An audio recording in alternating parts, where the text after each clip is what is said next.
The drama surrounding the Indiana Fever's offseason transformation didn't begin with a press release or a carefully crafted front office statement. It began with Caitlin Clark sitting in front of a national television audience and saying, without hesitation, without softening the edges, that this team was done developing and ready to dominate.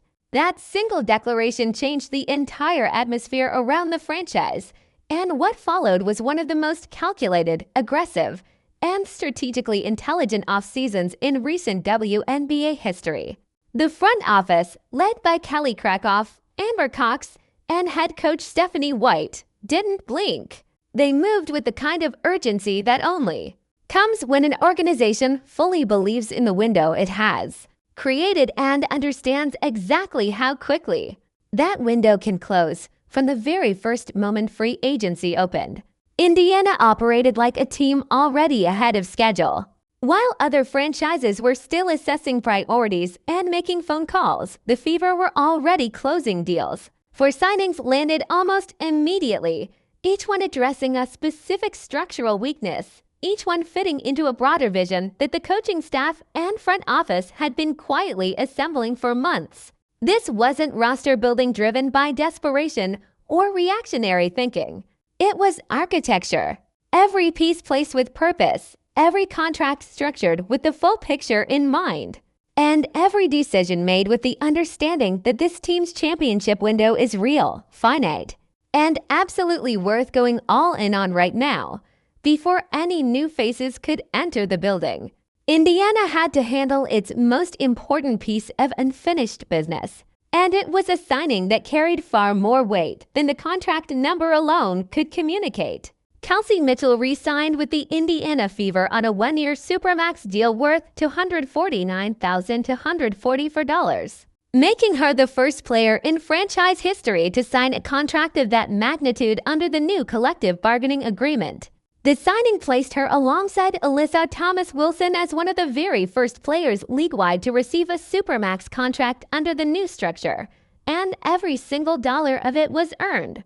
Mitchell had averaged 20.2 points per game in the 2025 season, earned first-team All-WNBA honors, finished fifth in MVP voting, and made the All-Star team.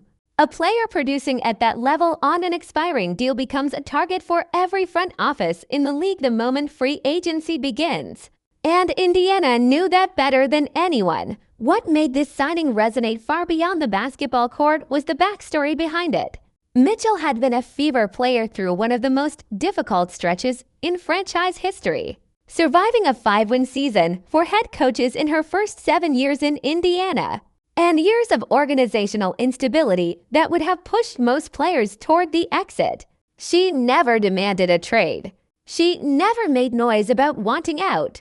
She showed up, competed, and kept her head down through circumstances that would have broken the spirit of far more celebrated players.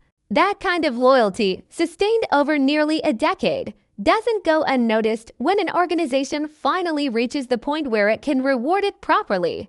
The Fever used the core designation under the new CBA to secure exclusive negotiating rights before any rival team could make a formal run at her. And Mitchell chose to stay rather than test an open market that would have paid her handsomely. The one-year structure of the deal is also worth examining carefully because it signals something beyond this single season. With Clark and Boston both approaching max eligibility under the EPIC provision of the new CBA, Indiana preserved the cap flexibility it will need to handle those conversations when they arrive.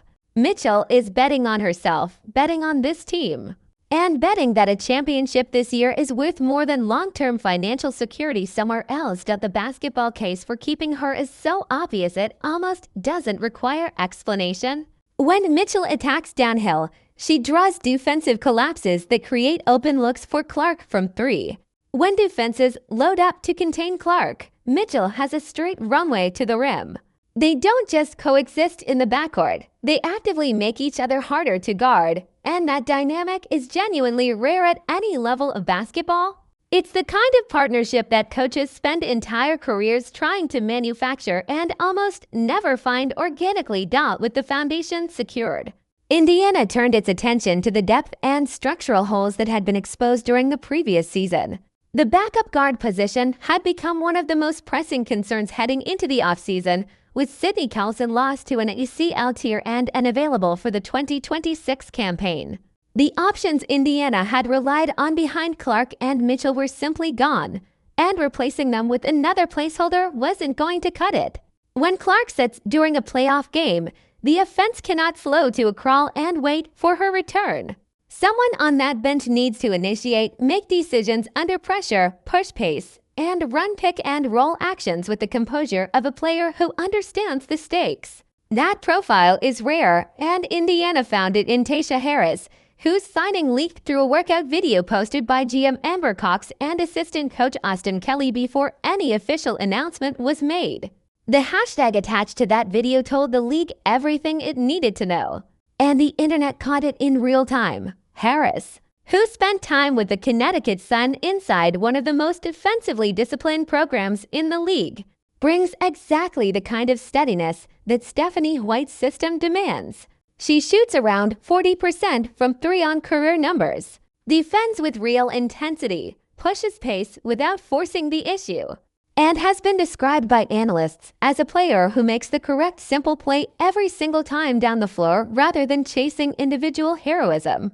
That description sounds understated until you think about what it actually means in a close playoff game, where one bad decision in transition or one forced pull-up jumper from a backup guard can completely unravel a quarter's worth of work.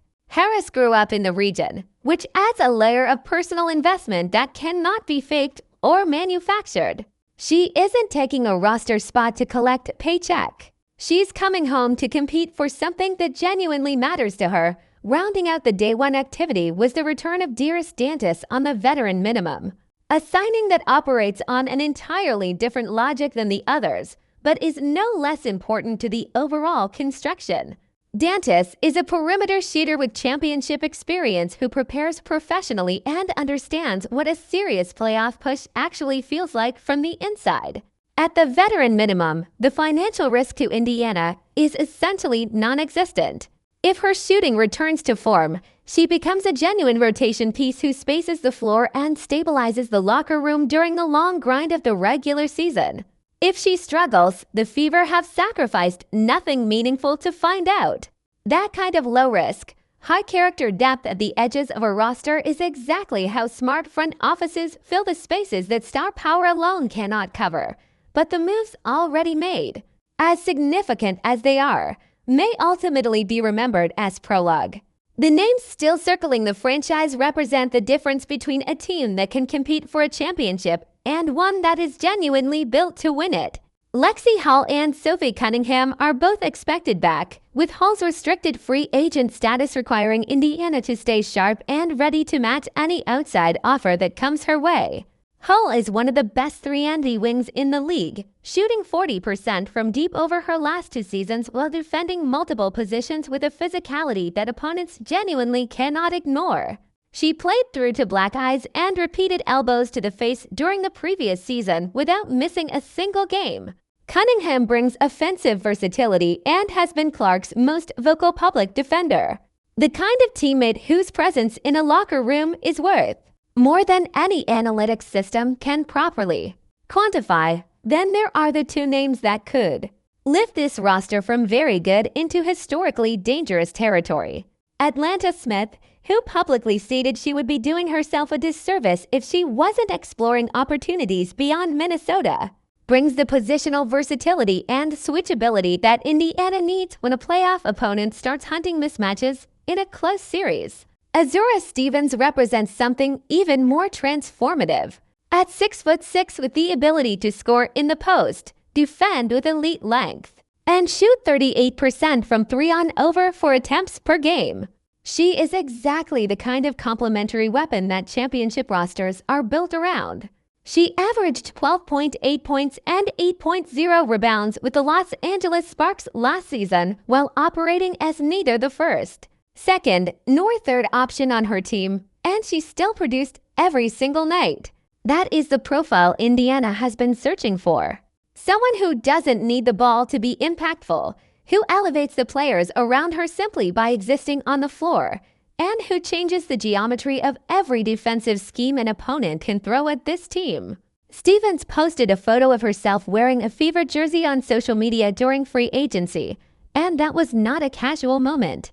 That was a declaration of intent delivered in the loudest possible way without saying a single word. The cap math is tight. Mitchell's Supermax, Clark's $528,846 salary, and Boston's potential max contract under the Epic provision could push those three alone toward $3.1 million inside a roughly $1.